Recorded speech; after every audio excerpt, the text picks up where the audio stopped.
సమయంలో మా డాడీ గారైన పాస్టర్ జిఎస్ సుధాకర్ గారు దైవ వర్తమానాన్ని అందిస్తారు. ముందుగా ఒక చక్కని పాట విందాం. దేవుడైన యెహోవా ఆదాము అవ్వలు పాపం చేసినప్పుడు ఆయన ఆజ్ఞను మీరి ఆజ్ఞాతిక్రమమే పాపము అని తెలిసి కూడా పాపములో పడినప్పుడు వారిని ఏదేను తోట నుంచి బయటకు పంపించాల్సినటువంటి సమయంలో చల్లపూట వారితో ఎంతో ప్రేమగా మాట్లాడి వారితో సహవాసం చేసినటువంటి దేవుడు వారు ఏదేని తోటను విడిచిపెట్టి వెళ్ళడం ఊహించలేని విషయం. ఆయన ఎంతగా వారిని ప్రేమించారో, ఎంతగా ఆయన హృదయం గాయపడిందో, కలవరపడిందో ఎప్పుడైనా మీరు ఊహించారా? ఒకసారి ఆలోచిస్తే బహుశా ఆయన ఆలోచనలు ఇలా ఉంటాయేమో.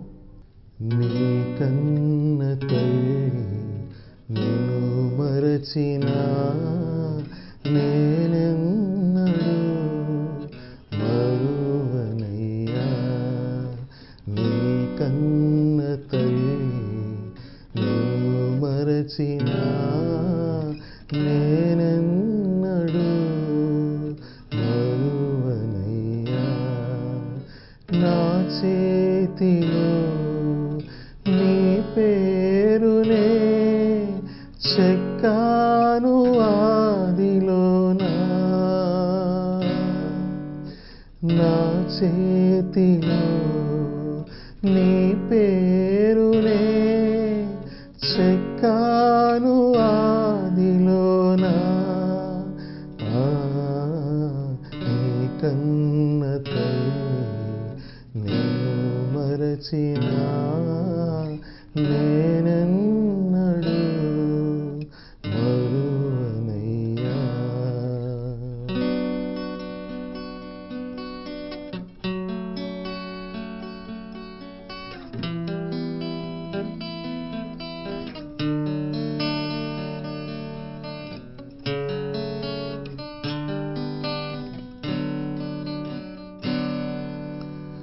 ఆనాటి ప్రేమ ఏమాయెను, ఏదేను వనము చెడిపోయెను. ఆనాటి ప్రేమ ఏమాయెను, ఏదేను వనము చెడిపోయెను. నీలోన శాంతి కరువాయెను, ధరలోన బ్రతుకు బరువాయెను. నీలోన శాంతి కరువాయెను, ధరలోన బ్రతుకు బరువాయెను. ఇకనైన వినవా నిజమును కనవా, ఇకనైన వినవా నిజమును కనవా. నీ కన్న తల్లి నిన్ను మరచినా నేనెన్నడూ మరువనయ్యా. నా చేతిలో నీ పేరునే చెక్కాను ఆదిలోనా. నా చేతిలో నీ పేరునే చెక్కాను ఆదిలోనా. నీ కన్న తల్లి నిన్ను మరచినా నేనెన్నడూ మరువనయ్యా. ప్రభు నామంలో మీ అందరికీ శుభాలు తెలియజేస్తున్నాను. చిత్రమైన స్నేహం అనేటువంటి ఈ కార్యక్రమానికి మిమ్మల్ని అందరినీ కూడా మరొకసారి ప్రేమపూర్వకంగా ఆహ్వానిస్తున్నాను. అందరూ బాగున్నారా? మరి మీరు చేస్తున్నటువంటి ఫోన్ కాల్స్, మరి మమ్మల్ని చాలా ఎంకరేజ్ చేస్తున్నాయి. మరి మీరు ఈ కార్యక్రమాన్ని చూసి దేవుని యొక్క దీవెనలు పొందుకుంటున్నారని, ఆత్మీయమైనటువంటి ఆశీర్వాదాలతో నింపబడుతున్నారని మేము నమ్ముతున్నాం. మరి ఈ దినం మన ధ్యానాంశము మదర్స్ డే.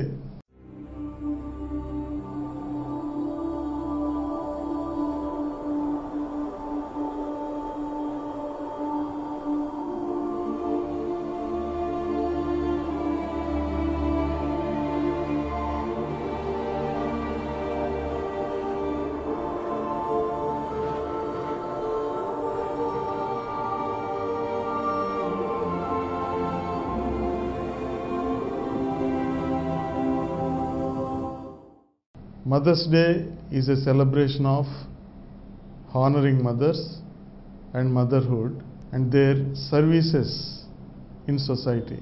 మదర్ని హానర్ చేస్తూ ఈ మదర్స్ డే రోజు గిఫ్ట్స్ ఇస్తూ ఉంటారు.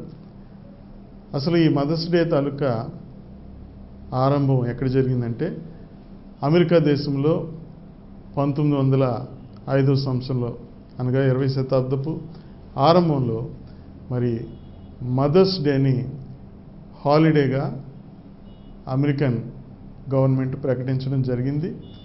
ఆ తర్వాత మొట్టమొదటిగా 1908వ సంవత్సరంలో అన్నా జార్విస్ అనేటువంటి ఒక మహిళ తన మదర్ జ్ఞాపకార్థమై ఈ యొక్క మదర్స్ డేని సెలబ్రేట్ చేసుకోవడం అనేది జరిగింది.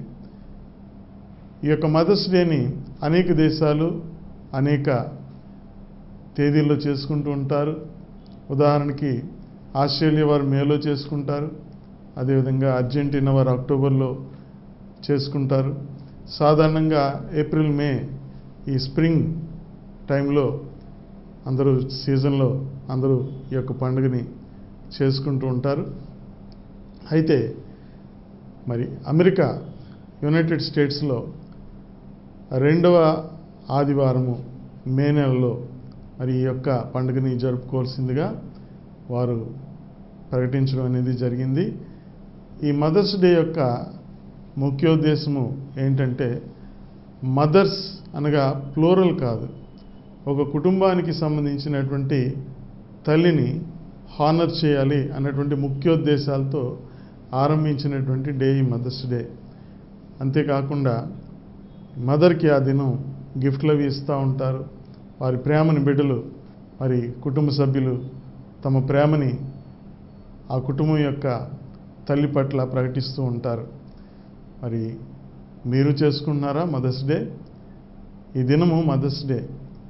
అయితే ఈ మదర్స్ డే చేసుకోవడం అంటే దేవుని వాక్యానుసారంగా మనం చూసినట్లయితే నీ తల్లిని తండ్రిని సన్మానించుము అన్నటువంటి వాక్యానుసారంగా మనం మదర్ యొక్క సర్వీసెస్ని, వారి ప్రేమానురాగాల్ని, ఆత్మీయ అనురాగాల్ని జ్ఞాపకం చేసుకోవడంలో తప్పులేదు.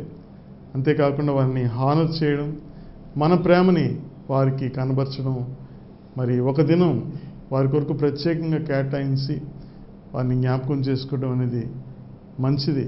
ఎందుకంటే రాకడి దినాల్లో ఉన్నాం, ప్రేమలో చల్లారిపోతున్న దినాల్లో ఉన్నాం. మదర్ చూపించినటువంటి ప్రేమకు ప్రతిఫలంగా మనం ఏమి ఇవ్వగలం? అయితే ఒకరోజు ఆవిడని జ్ఞాపకం చేసుకుంటూ ఆవిడకి బహుమతులు ఇస్తూ ఆవిడని హానర్ చేయడం అనేది మంచిదే. లేవి వంశస్థుడు ఒకడు వెళ్ళి లేవి కుమార్తెను వివాహము చేసుకొనెను. ఆ స్త్రీ గర్భవతి అయి కుమారుని కని వాడు సుందరుడై ఉండుట చూసి 3 నెలలు వానిని దాచెను. తర్వాత ఆమె వాని దాచలేక వాని కొరకు ఒక జమ్ము పెట్టి తీసుకుని దానికి జిగటమన్నును కీలును పోసి అందులో ఆ పిల్లవానిని పెట్టి ఏటి ఒడ్డున జమ్ములో దానిని ఉంచగా వానికేమి సంభవించునో తెలుసుకొనుటకు వాని అక్క దూరముగా నిలిచి ఉండెను. ఫరో కుమార్తె స్నానం చేయుటకు ఏటికి వచ్చెను. ఆమె పనికత్తెలు ఏటి ఒడ్డున నడుచుచుండగా ఆమె నాచులోని ఆ పెట్టెను చూచి తన పనికత్తెను ఒకతను పంపి దాన్ని తెప్పించి తెరచి ఆ పిల్లవాని చూచినప్పుడు ఆ పిల్లవాడు ఏడ్చుచుండగా చూచి వాని యందు కనికరించి వీడు హెబ్రీల పిల్లలలో నొకడనెను. అప్పుడు వాని యొక్క ఫరో కుమార్తెతో నీ కొరకు ఈ పిల్లవాన్ని పెంచుకొనుటకు నేను వెళ్ళి హెబ్రీ స్త్రీలలో ఒక దాదిని పిలుచుకొని వత్తునా అనెను. అందుకు ఫరో కుమార్తె వెళ్ళుమని చెప్పగా ఆ చిన్నది వెళ్ళి ఆ బిడ్డ తల్లిని పిలుచుకొని వచ్చెను. ఫరో కుమార్తె ఆమెతో, ఈ బిడ్డను తీసుకుని పోయి నా కొరకు వానికి పాలిచ్చి పెంచుము, నేను నీకు జీతం ఇచ్చిదనని చెప్పగా ఆ స్త్రీ ఆ బిడ్డను తీసుకుని పోయి పాలిచ్చి పెంచెను. ఆ బిడ్డ పెద్దవాడైన తరువాత ఆమె ఫరో కుమార్తె యొద్దకు అతన్ని తీసుకుని వచ్చెను. అతడు ఆమెకు కుమారుడాయను. ఆమె నీటిలో నుండి ఇతని తీస్తినని చెప్పి అతనికి మోషే అను పేరు పెట్టెను. హల్లెలూయా. ఇక్కడ చూసినట్లయితే మోషే యొక్క మరి పుట్టుకని గమనించినట్లయితే మనం నిజానికి అతడు హెబ్రీ యువతికి జన్మించినవాడు, లేవి గోత్రానికి చెందినటువంటి వాడు. అయితే ఐగుప్తు దేశంలో ఉన్నటువంటి పరిస్థితులను బట్టి అందరినీ మగ పిల్లవారిని చంపుతున్నటువంటి కారణం చేత ఆ స్త్రీ ఆ బిడ్డని మరి ప్రత్యేకంగా ఒక జమ్ము పెట్టెలో పెట్టి మరి నీటిలో విడిచిపెట్టినట్లుగా మనం చూస్తూ ఉన్నాం. అంతేకాకుండా తన కడుపున పుట్టినటువంటి బిడ్డ మరి ఎక్కడో ఒక దగ్గర మరి చక్కగా జీవించాలి అన్నటువంటి ఉద్దేశాలు కలిగి, ప్రేమ కలిగి ఆ తల్లి జమ్ముపేటలో పెట్టి నీటిలో విడిచిపెట్టినట్లుగా చూస్తున్నాం. అదేవిధంగా మరి ఎటువంటి సంబంధం లేనటువంటి ఆ ఐగుప్తు రాకుమార్తె ఆ యొక్క మోషేని చూసి, ఆ బిడ్డను చూసి కనికరించి ఆ బిడ్డకు కావాల్సినటువంటివన్నీ కూడా అరేంజ్ చేసి, చక్కగా మరి తను పెరగడానికి కావాల్సినవన్నీ కూడా అరేంజ్ చేసి తన్ని మరి కుమారునిగా చేసుకుంది. చూసారండి, ఇక్కడ ఇద్దరు తల్లుల యొక్క ప్రేమను మనం చూస్తున్నాం. మరి కన్న తల్లి ప్రేమను చూస్తున్నాము, పెంచిన తల్లి ప్రేమని కూడా చూస్తూ ఉన్నాం. అనగా స్త్రీలు స్వభావ సిద్ధంగా చిన్న బిడ్డలంటే ఇష్టపడతారు. అంతేకాకుండా ఆ బిడ్డల్ని కని వారి పట్ల కన్సర్న్ కలిగి ఉంటారు, కేర్ తీసుకుంటారు, వాళ్ళని ప్రేమగా సాకుతారు అనడంలో ఎటువంటి సందేహము లేదు అని మనకి అర్థమవుతోంది. ఆదికాండము 3వ అధ్యాయము 16వ వచనం మనం చూసినట్లయితే, తండ్రి అయినటువంటి దేవుడు స్త్రీతో, నీ ప్రయాసమును నీ గర్భ వేదనను నేను మిక్కిలి హెచ్చించదను, వేదనతో పిల్లలను కందువు, నీ భర్త ఎడల నీకు వాంఛ కలుగును, అతడు నిన్ను ఏలునని చెప్పాను. ఇక్కడ చూసినట్లయితే ఆ స్త్రీ మరి దేవుడు తినవద్దు అని చెప్పినటువంటి ఆ ఫలాన్ని తినడం ద్వారా శాపాన్ని పొందుకుంది. ఆ శాపము ఎలాంటిదంటే గర్భ వేదన మరి మిక్కిలి హెచ్చింపబడుతుంది, వేదనతో పిల్లల్ని ఆమె కంటది. అంతేకాకుండా ఆమె భర్త ఎడల ఆమెకి వాంఛ కలుగుతుంది, అతను ఆమెను ఏలుతాడని దేవుని యొక్క వాక్యము ఇక్కడ చెప్తా ఉన్నది. అంటే ఈ గర్భ వేదన ఇంకా పెంచబడింది. స్త్రీలు మరి బిడ్డల్ని 9 నెలలు మోసి కనేటప్పుడు ఒకవేళ స్త్రీ చనిపోతే చనిపోవచ్చు, అటువంటి పరిస్థితుల్లోనికి వెళ్ళిపోతుంది. అంటే ఒక బిడ్డని జన్మనీయడానికి తన ప్రాణాన్ని సైతము పణంగా పెట్టి బిడ్డకి జన్మనివ్వాల్సినటువంటి పరిస్థితులు వస్తాయి. అయినా సరే తన ఇష్టపూర్వకంగా స్త్రీ బిడ్డల్ని కనడానికి సిద్ధపడుతుంది అన్నటువంటి సంగతిని మనం గమనించాలి. దీని అంతటికీ కారణం ఏంటంటే స్త్రీకి సహసిద్ధంగా ఉన్నటువంటి బిడ్డలపై ఉన్నటువంటి మమకారము, ప్రేమ అన్న సంగతిని మనం గమనించాలి. అదేవిధంగా బైబిల్లో మనం చూసినట్లయితే మరి నిర్గమకాండము 20వ అధ్యాయంలో దేవుడు 10 ఆజ్ఞలు మనకి ఇచ్చారు. ఈ 10 ఆజ్ఞల్లో 4 మొదటి ఆజ్ఞలు అవి దేవునికి సంబంధించినటువంటి ఆజ్ఞలు. అనగా నీ పూర్ణ హృదయంతో దేవుడిని ఎలా ప్రేమించాలనేటువంటి విషయాలు 4 ఆజ్ఞలు రాయబడి ఉన్నాయి. ఆ తర్వాత నిన్ను వలె నీ పొరుగువాడిని ప్రేమించాలి అన్నటువంటి ఆ ఆజ్ఞలకు సంబంధించిన ఆజ్ఞల్లో మొట్టమొదటి ఆజ్ఞ అయినటువంటిది, నీ దేవుడైన యెహోవా నీకు అనుగ్రహించు దేశములో నీవు దీర్ఘాయుష్మంతుడు వగునట్లు నీ తండ్రిని తల్లిని సన్మానించుము అని దేవుని యొక్క వాక్యము చెప్తోంది. నా జీవితంలో మా తల్లిగారి పేరు మంజుల అండి. ఆమె హెడ్ నర్సుగా కేజీహెచ్లో మరి రిటైర్డ్ అయ్యారు. అంతేకాకుండా మా తండ్రి గారు రైల్వేస్లో స్టేషన్ సూపరింటెండెంట్గా చేసి ఆయన రిటైర్ అయ్యారు. ఇద్దరు కూడా మరి గవర్నమెంట్ ఎంప్లాయీస్. ఇద్దరు కూడా మమ్మల్ని ఎంతో ప్రేమించి, మేము 4 అన్నదమ్ములమి, 4 కూడా మరి వాళ్ళు ఎంతో ప్రయాసతో పెంచారు, ప్రేమతో పెంచారు.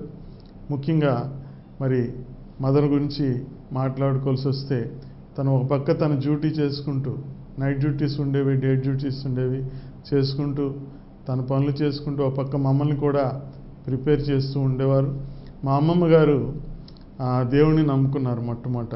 మా మదర్ కుటుంబంలో ఆమె పేరు ప్రకాశమ్మ గారు. మా ఇంటిలో మేము సాయంత్రం పూట అందరం కూడా కూర్చుని కుటుంబ ఆరాధన చేసుకునే వాళ్ళం. మరి నేను పుట్టు క్రైస్తవుణ్ణి. కుటుంబ ఆరాధన అనేది మా అమ్మమ్మ గారు ద్వారా మేము నేర్చుకోవడం అనేది జరిగింది. సాయంత్రం అయ్యేసరికి చక్కగా కుటుంబంతో కూర్చోవడం, ఆ చిన్నతనం నుంచే నాకు ఇన్స్ట్రుమెంట్స్ ప్లే చేయడం అని, పాటలు పాడడం అని, కలిసి పాడడం అని, దేవుని స్తుతించడం అనేది అలవాటైంది. ఆ తర్వాత మా అమ్మగారు కూడా నన్ను ఎంతో ప్రేమించేవారు. డ్యూటీ నుంచి వచ్చేటప్పుడు ఏమైనా అంత ఎండలో వస్తూ కూడా ఏదోటి నా కోసం తేడం అనేది, పిల్లల కోసం తేడం అనేది. ఆ టైంలో మా నాన్నగారు ఏదో తెచ్చేవారు, నాన్ వెజ్ ఏదో తెచ్చేవారు. అవి కూడా వండి పెడుతూ ఒక పక్కన మా బట్టలు కూడా ఉతికేవారు మా మదర్. అలాగా చాలా కష్టజీవి. అంతేకాకుండా చాలా యాక్టివ్గా ఉండేవారు. ఎప్పుడు కూడా మా మదర్తో నడవడానికి కష్టంగా ఉండేది. వెంటబడుతూ ఉండేవారు, పరుగులెడుతూ ఉండేవారు మిగతా వాళ్ళు. అంత యాక్టివ్గా ఉండేవారు. ఎప్పుడు చక్కగా సంతోషంగా ఉండేవారు. ఆమె ఏడవడం నేను చాలా తక్కువ సార్లు చూశాను. అటువంటి మనస్థైర్యం కలిగినటువంటి వ్యక్తిత్వం ఆమెది. ఆమె మరి మా అమ్మగారు మంచి అందగత్తె కూడా. ఆమె అందంగా ఉండేవారు. అయితే తన ప్రేమని మాకు పంచి ఇచ్చారు. ఆ విధంగా ఈ దినం మరి తల్లిని జ్ఞాపకం చేసుకోవాల్సినటువంటి బాధ్యత, అవసరత నా మీద ఉంది. అటువంటి తల్లిని అనుగ్రహించినందుకు, తల్లిదండ్రులను నాకు అనుగ్రహించినందుకు వారిని సన్మానించాలి అన్నటువంటి ఉద్దేశం కలిగి ఈ విధంగా మా అమ్మగారి గురించి చెప్పడం నేను గొప్ప ధన్యతగా నేను భావిస్తున్నాను. వారు లేరు, చనిపోయారు. మొదటి సమూయేలు గ్రంథము 10వ వచనం నుంచి చదివి వినిపిస్తానండి. బహు దుఃఖాక్రాంతురాలై వచ్చి యెహోవా సన్నిధిని ప్రార్థన చేయుచు బహుగా ఏడ్చుచు హన్నా మరి ఎల్కానా భారీగా ఉంటూ పెనిన్నా మరి బిడ్డలు కలదై ఉన్నప్పుడు, హన్నా బిడ్డలు లేక గొడ్రాలుగా బాధపడుతూ ఉన్నప్పుడు ఆ అవమానాన్ని సహిస్తూ మరి బిడ్డల కొరకు ప్రార్థన చేస్తూ ఉండేది. ఆమె ప్రార్థన చేస్తూ బహుగా ఏడుస్తుంది. అంతేకాకుండా సైన్యములకు అధిపతియగు యెహోవా, నీ సేవకురాలనైన నాకు కలిగి ఉన్న శ్రమను చూచి నీ సేవకురాలనైన నన్ను మరొక జ్ఞాపకము చేసుకొని నీ సేవకురాలనైన నాకు మగపిల్లలను దయచేసిన ఎడల వాని తల మీదకి క్షౌరపు కత్తి అన్నిటికీ రానియక వాడు బ్రతుకు దినములన్నిటను నేను వానిని యెహోవావగు నీకు అప్పగింతునని మొక్కుబడి చేసుకొనెను. ఆమె యెహోవా సన్నిధిని ప్రార్థన చేయుచుండగా ఏలీ ఆమె నోరు కనిపెట్టుచుండెను. ఈ విధంగా కన్నీరు కారుస్తూ దేవుని దగ్గర బిడ్డల కొరకు మొరపెట్టేటువంటి స్త్రీగా హన్నా ఉన్నట్లుగా మనం చూస్తూ ఉన్నాం. అంతేకాకుండా ఆమె స్పెసిఫిక్గా మగపిల్లల్ని అనుగ్రహించమని, అంతేకాకుండా వాని తల మీదకి క్షౌరపు కత్తి ఈ ఎన్నటికీ రానియక వాడు బ్రతుకు దినాలన్నీ కూడా వానిని నీకు అప్పగిస్తానని మొక్కుబడి చేసుకున్నట్లుగా చూస్తూ ఉన్నాం. అంతేకాకుండా హన్నా ఆ తర్వాత బిడ్డను కలిగినప్పుడు 20వ వచనం చూస్తే మనకి తెలుస్తుందండి. గనుక హన్నా గర్భము ధరించి దినములు నిండినప్పుడు ఒక కుమారుని కని నేను యెహోవాకు మొక్కుకొని వీనిని అడిగి తిననుకొని వానికి సమూయేలను పేరు పెట్టెను. అదేవిధంగా ఆఖరిగా చూసినట్లయితే 24వ వచనం నుంచి చదువుతానండి. పాలు మాన్పించిన తరువాత సమూయేలు ఇంకా చిన్నవాడై ఉండగా హన్నా ఆ బాలుని ఎత్తుకుని 3 కోడెలను, తూమెడు పిండిని, ద్రాక్షరసపు తిత్తిని తీసుకుని షిలోహులోని మందిరమునకు వచ్చెను. వారు ఒక కోడెను వధించి పిల్లవానిని ఏలీ వద్దకు తీసుకుని వచ్చినప్పుడు ఆమె అతనితో ఇట్లనెను, నా ఏలినవాడా, నా ఏలినవాని ప్రాణము తోడు, నీ యొద్ద నిలిచి యెహోవాను ప్రార్థన చేసిన స్త్రీని నేనే. ఈ బిడ్డను దయచేయమని యెహోవాతో నేను చేసిన మనవిని ఆయన నాకు అనుగ్రహించను కాబట్టి నేను ఆ బిడ్డను యెహోవాకు ప్రతిష్ఠించున్నాను. తాను బ్రతుకు దినములన్నిటను వాడు యెహోవాకు ప్రతిష్ఠితుడని చెప్పెను. అప్పుడు వాడు యెహోవాకు అక్కడనే మొక్కెను. హల్లెలూయా. హన్నా ఏ మాట అయితే దేవునికి ఇచ్చిందో అదేవిధంగా మగబిడ్డను తీసుకొచ్చి దేవుని దగ్గర ప్రతిష్ఠించడం అనేది ఆమె నిజాయితీని సూచిస్తుంది. అంతేకాకుండా ఆమె ప్రార్థన మరలు దేవుడు ఆలకించినట్లుగా యథార్థమైనటువంటి హృదయంతో ఆవిడ ప్రార్థన చేసినట్లుగా మనం చూస్తూ ఉన్నాం. దేనినైతే ఆమె పొందుకోవాలని ఆశపడిందో దేవుని అడిగి ఆమె పొందుకున్నట్లుగా చూస్తూ ఉన్నాం. 2వ అధ్యాయము 18వ వచనం చదువుతానండి. బాలుడైన సమూయేలు నారతో నేయబడిన ఏఫోదు ధరించుకొని యెహోవాకు పరిచర్య చేయుచుండెను. వాని తల్లి వానికి చిన్న అంగీ ఒకటి కుట్టి ఏటేటా బలి అర్పించుటకు తన పెనిమిటితో కూడా వచ్చినప్పుడు దాన్ని తెచ్చి వానికిచ్చుచూ వచ్చెను. యెహోవా సన్నిధిని మనవి చేసుకొనగా, నీకు దొరికిన ఈ సంతానమునకు ప్రతిగా యెహోవా నీకు సంతానమునిచ్చునుగాక అని ఏలి ఎల్కానాను అతని భార్యను దీవించిన తరువాత వారు ఇంటికి వెళ్ళిరి. యెహోవా హన్నాను దర్శింపగా ఆమె గర్భవతి అయి 3 కుమారులను 2 కుమార్తెలను కనెను. అయితే బాలుడకు సమూయేలు యెహోవా సన్నిధిని ఉండి ఎదుగుచుండెను. హల్లెలూయా. తల్లి అయినటువంటి హన్నా మరి సమూయేలుకు చిన్న అంగి ఒకటి కుట్టి ఏటేటా బలర్పించుటకు తన పెనిమిడితో కూడా వచ్చినప్పుడు దాన్ని తెచ్చి వానికి ఇస్తూ వస్తున్నట్లుగా చూస్తూ ఉన్నాం.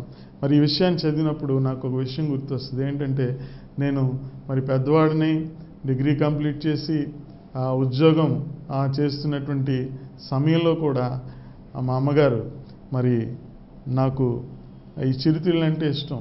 ఈ సేగోడీలని, లేకపోతే ఈ పప్పుండ్లని, ఈ జంతికలని ఇవి తెస్తూ ఉండేవారు అనమాట మర్చిపోకుండా. మరి అలాగూ అంతగా నన్ను ప్రేమించేవారు. అయితే ఒక దినాన్ని మరి నేను హైదరాబాద్లో ఒకసారి మా అమ్మగారు నేను అక్కడ ఉన్నప్పుడు వచ్చారు. అప్పుడు షుగర్ వ్యాధితో మా అమ్మగారు బాధపడుతున్నారు. అయితే టీ తాగి నా కళ్ళ ముందే ఆమె పడిపోయాక వారు విశాఖపట్నం రావడం జరిగింది. నేను నాగపూర్లో నాకు పోస్టింగ్ వేశారు. నేను మరి సాఫ్ట్వేర్ ఫర్మ్లో నేను చేస్తూ ఉండేవాడిని. మరి అలాంటి సమయంలో నాకు మంచి ఉద్యోగం, సాఫ్ట్వేర్ ఇంజనీర్గా 20,000 రూపాయలు శాలరీతో మరి 1999లో జరిగినటువంటి సంఘటన నేను చెప్తున్నానండి. శాలరీతో నా జాబ్ వచ్చినప్పుడు మా తల్లిగారికి బాగోలేదని షుగర్తో బాధపడుతున్నారు. ఆమె ఇక్కడ విశాఖపట్నంలో ఉండేవారు. ఆ 20,000 రూపాయల జీతాన్ని, ఆ యొక్క ఉద్యోగాన్ని విడిచిపెట్టి మరొక స్నేహితునికి దాన్ని అప్పచెప్పి నేను విశాఖపట్నం రావడం జరిగింది. ఇక్కడ కేవలము నా జీతం 4,000 రూపాయలు మాత్రమే.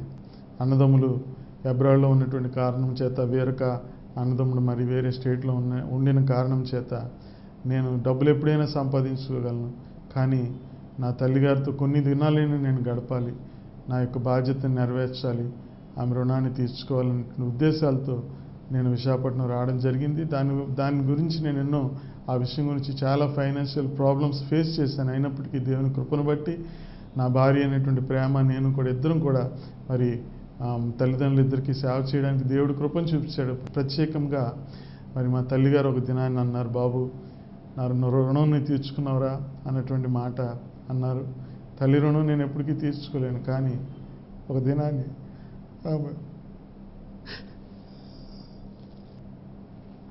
ఆమె సర్వీస్ చేస్తున్నప్పుడు, బాబు నా రుణం తీర్చుకున్నావురా అన్నటువంటి మాట మాట్లాడు. అయ్యా యేసయ్యా, ఈ జీవితానికి చాలయ్యా, నేనైతే రుణం తీర్చుకోలేను, కనీసం ఈ మాత్రమైనా నా తల్లికి నేను చేయడానికి నాకు మీరు కృప చూపించారని నేను చాలా సంతోషించాను. ఆ తర్వాత మా తల్లిగారు మరణించడం జరిగింది. తర్వాత మా నాన్నగారు కొంతకాలం, ఆయన కూడా కొంతకాలం అయినాక ఆయన గతించారు. ఆయన దగ్గర ఉండి కూడా సేవ చేయడానికి దేవుడు నాకు కృపను చూపించాడు. నా భార్య కూడా నాతో సహకరించింది. అయితే దేవుని యొక్క వాక్యము ఏం చెప్తుందో చూద్దామండి. సామెతల గ్రంథం 23వ అధ్యాయము 22వ వచనం చదివి వినిపిస్తానండి. నిన్ను కనిన నీ తండ్రి ఉపదేశము అంగీకరించుము, నీ తల్లి ముదిమి యందు ఆమెను నిర్లక్ష్యము చేయకుము అని దేవుని యొక్క వాక్యము చెప్తా ఉంది. నేస్తమా, ఈ దినాల్లో మరి చూస్తున్నట్లయితే తల్లిని ముదిమి యందు నిర్లక్ష్యం చేస్తున్నట్లుగా చూస్తున్నాం. తల్లిదండ్రులని పట్టించుకోవట్లా. వారు మరి ఎంతో పిల్లలకి ప్రేమించి వారి జీవితాన్ని సాక్రిఫైస్ చేసి ఎన్నో పిల్లల కొరకు త్యాగం చేసి వారి బిడ్డలు పెంచుతున్నారు. కానీ వారు మటుకు వారి అవసాన దశలో బిడ్డలు వారిని విడిచిపెడుతున్నారు. అందుకే ఈ దినాల్లో అనేక ఓల్డేజెస్ హోమ్స్ వచ్చాయంటే ప్రధాన కారణం ఏంటంటే తల్లిదండ్రులని నిర్లక్ష్యం చేయడం. నేస్తమా, నీ తల్లిని తండ్రిని నువ్వు సన్మానిస్తున్నావా? ముఖ్యంగా ఈ మదర్స్ డే రోజు అమ్మతో నువ్వు మాట్లాడావా? మీ దగ్గర మీ ఇద్దరి మధ్య మంచి సత్సంబంధాలు ఉన్నాయా? ఒకవేళ లేకపోతే ఈ దినమే నువ్వు తగ్గించుకో.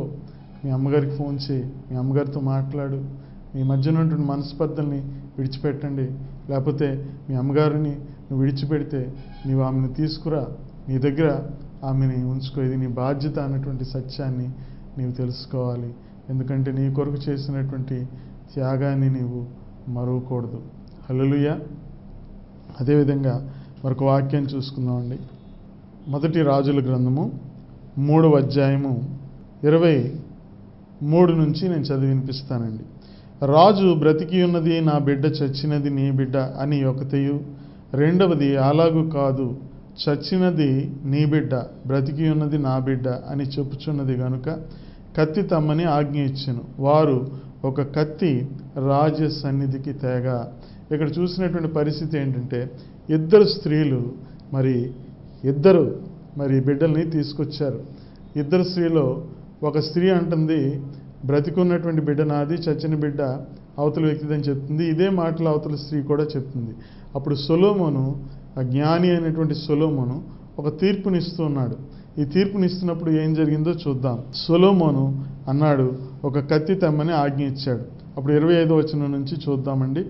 రాజు 2 భాగములుగా బ్రతికియుండు బిడ్డను చేసి సగము దీనికిని సగము దానికిని చెరిసగము ఇవ్వవలసిందని ఆజ్ఞ ఇచ్చెను. అంతటా బ్రతికి ఉన్న బిడ్డ యొక్క తల్లి తన బిడ్డ విషయమై పేగులు తరుగుకొని పోయినదై రాజునొద్ద, నా ఏలినవాడా, బిడ్డను ఎంతమాత్రము చంపక దానికే ఇప్పించుమని మనవి చేయగా, ఆ రెండవ స్త్రీ, అది నాదైనను దానిదైనను కాకుండా చెరిసగము చేయుమనెను.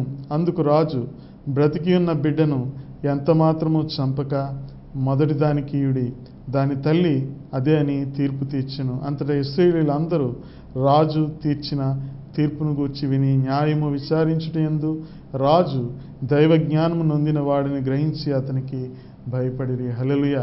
అద్భుతమైనటువంటి జ్ఞానముతో నిండినటువంటి ఒక తీర్పు సొలొమోను ఇక్కడ ఇస్తున్నట్లుగా చూస్తూ ఉన్నాం. ఇద్దరు స్త్రీల్లో ఎవరు నిజమైన తల్లి అన్నప్పుడు కత్తితో 2 భాగాలు చేద్దాం అన్నప్పుడు కన్న తల్లి కడుపు తరుక్కుపోయింది. ఆమె 2 భాగాలు చేయడానికి ఇష్టపడలా.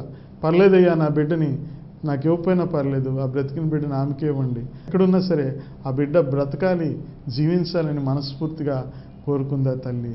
అందుకే సొలొమోను ఆమె నిజమైన తల్లిని గ్రహించినట్లుగా చూస్తూ ఉన్నాం. హల్లెలూయా. తల్లులు, మీ బిడ్డల పట్ల మీరెంతో ప్రేమని కలిగి ఉన్నారు. మీరు వారి కొరకు ఎన్నో త్యాగాలు చేశారు. అయితే ఈ దినము వారు తమ బాధ్యతల్ని నెరవేరుస్తున్నారో లేదో నాకైతే తెలియదు, కానీ మీరు హన్నవలే మీ బిడ్డల కొరకు ప్రార్థన చేయవలసి ఉన్నది. ప్రార్థన మించిన మనకు మార్గం లేదు. చిన్నప్పటి నుంచి కూడా బిడ్డల కొరకు మీరు ప్రార్థన చేయవలసి ఉన్నది. తప్పకుండా దేవుడు ఏదో ఒక రోజు వారిని మార్చి మీ దగ్గరకు తీసుకొస్తాడని నేను మనవి చేస్తున్నాను. లూకాసు వార్త 1వ అధ్యాయము 34వ వచనం నేను చదివి వినిపిస్తానండి. అందుకు మరియా, నేను పురుషుని ఎరుగని దాననే ఇది ఎలాగూ జరుగునని దూతతో అనగా, దూత, పరిశుద్ధాత్మ నీ మీదకి వచ్చును, సర్వోన్నతుని శక్తి నిన్ను కమ్ముకొను గనుక పుట్టబోవు శిశువు పరిశుద్ధుడై దేవుని కుమారుడు అనబడును అన్నటువంటి మాటలు ఇక్కడ చెప్తున్నట్లుగా మనం చూస్తూ ఉన్నాం. హల్లెలూయా. అంటే ఇక్కడ మరియా పురుషుని ఎరుగకుండా గర్భము ధరించవలసి ఉన్నది. ఇది ఎలాంటి ఆశీర్వాదము, ఇది ఎలాంటి వరము, ఏ విధంగా దీన్ని అర్థం చేసుకోవాలి? ఇది దేవుని యొక్క వరమా లేక శాపమా? అయితే తండ్రి చిత్తాన్ని నెరవేర్చడానికి, ఒక లోకరక్షకుడు జన్మించడానికి మరియా సిలువను మోయడము ఆరంభించిన దాంట్లో ఎటువంటి అతిశయోక్తి లేదు.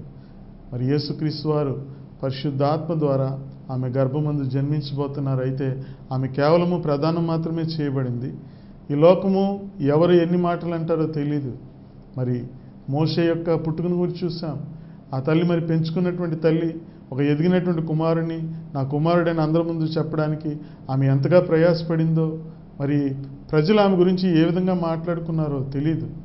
అవన్నీ కూడా ఆ బిడ్డని ప్రేమించడం ద్వారా ఆ బిడ్డకు వెప్పై ఉన్నటువంటి మమకారాన్ని మరి చంపుకోలేక ఆమెను మోషేని హక్కున చేర్చుకున్నట్లుగా చూస్తూ ఉన్నాం. అదేవిధంగా హన్నాని చూస్తూ ఉన్నాం. ఆమె ఎంతో ప్రయాసపడి దేవుణ్ణి అడిగి మరి గొప్ప ప్రవక్తని, సమూయేలు న్యాయాధిపతి కూడా, అలాంటి వ్యక్తిని ఆమె ఈ లోకానికి ఇవ్వడం జరిగింది. అదేవిధంగా ఈ లోకరీతిగా చూసినట్లయితే మనం మదర్ తెరీసా గురించి వింటాం. మదర్ తెరీసా మరి భారతదేశంలో ఇంచుమించు 50 సంవత్సరాలు 1948 నుంచి 1997 వరకు కూడా కలకత్తా వీధుల్లో అనాథల మధ్య, అనాథుల మధ్య సేవ చేసి మరి అనేక మంది దిక్కులేని వారికి ఆమె తల్లి అయింది. అంతేకాకుండా ఆవిడికి మదర్ అనేటువంటి బిరుదు ఇవ్వడం అనేది జరిగింది. ఆమె నిజానికి అల్బేనియన్ స్త్రీ, తర్వాత యుగోస్లేవియా నుంచి మన దేశానికి రావడం జరిగింది. ఇంచుమించుగా ఆమె మరి 87 సంవత్సరాలు బ్రతికినట్లుగా మనం చూస్తూ ఉన్నాం. అయితే భారతదేశంలో మరి పద్మశ్రీ అవార్డు, అదేవిధంగా తర్వాత జవహర్లాల్ నెహ్రూ అవార్డు, తర్వాత భారతరత్న, భారతదేశంలోనే అత్యున్నత పురస్కారమైనటువంటి భారతరత్న పురస్కారాన్ని కూడా ఆమె పొందుకుంది. ఆమె ఇవేమీ కూడా ఆశించలేదు. నిజంగా మదర్ తెరీసా మరి అనేక మంది తల్లులకు ఆదర్శంగా ఉంది. కన్న ప్రేమ వేరు, పెంచిన ప్రేమ వేరు. ఎంతోమందిని ఆమె పెంచి తనని కాని వారిని, తనకు సంబంధం లేని వారిని, తన కన్నబిడ్డలు కాని వారిని ఆమె పెంచింది. ఇది ఎలాంటి ప్రేమ? ఇది క్రీస్తు ప్రేమ. ఈ ప్రేమను కలిగిన వారు మాత్రమే ఈ పని చేయగలరు. మీ తండ్రిగా, తల్లిగా ఉండి దేవుడు మిమ్మల్ని నిత్యము నడిపిస్తాడు. దేవుడు అలాగ మిమ్మల్ని దీవించి ఆశీర్వదించునుగాక. ఆమెన్. ఆమెన్. ఇదే సమయానికి ఇదే ఛానల్లో నెక్స్ట్ వీక్ మళ్ళీ కలుద్దాం. Until then bye. Our address: Good Shepherd Fellowship, 4-141 3rd Lane, Sundar Nagar, Old Dairy Farm, Visakhapatnam 40.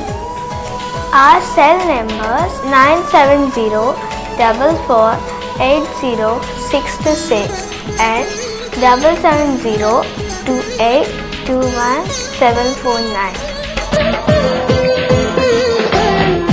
చిత్రమైన స్నేహమిది, యేసయ్య నాతోను చేసినది. చిత్రమైన స్నేహమిది, యేసయ్య నాతోను చేసినది.